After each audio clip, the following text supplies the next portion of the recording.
Angers.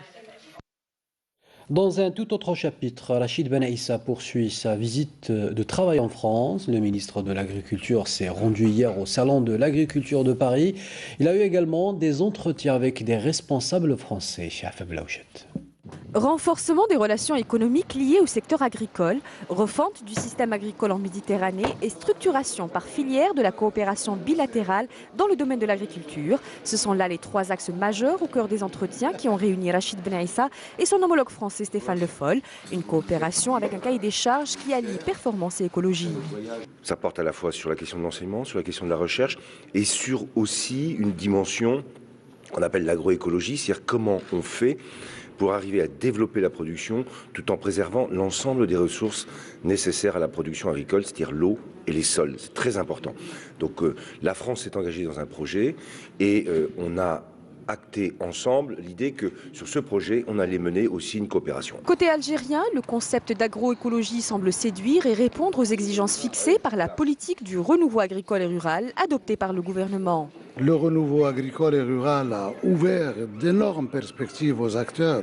À la base, ils sont demandeurs de techniques, sont demandeurs de formation, de technologie, de nouveaux systèmes d'information. Nous mobilisons tout notre encadrement. Cette coopération vient à juste titre accompagner ce mouvement.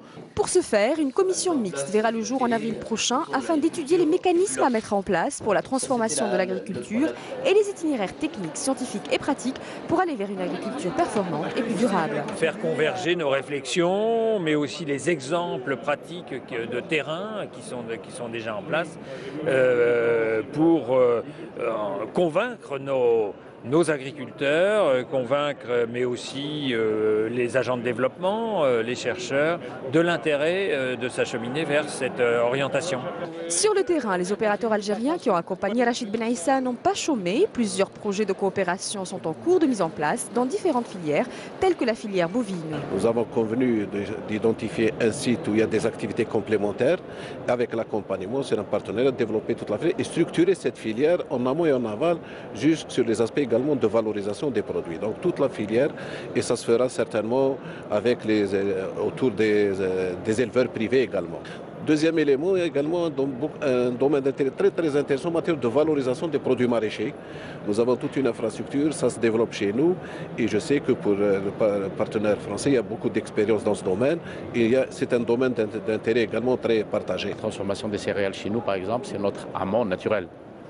Et bien sûr, nous voulons développer cela dans le cadre du partenariat public-privé.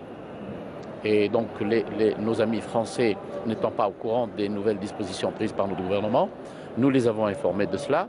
Et nous allons commencer une deuxième étape, si vous voulez, ça c'est la première étape. La deuxième étape, ce serait qu'ils viennent en Algérie et qu'on fasse une prospection pour pouvoir développer ce domaine-là. Cette première visite de Rachid Ben Aissa en France sera suivie d'une série d'entretiens en Algérie cette fois-ci. Son homologue est en effet attendu à l'occasion du prochain Jazz Agré en avril prochain. Une wilaya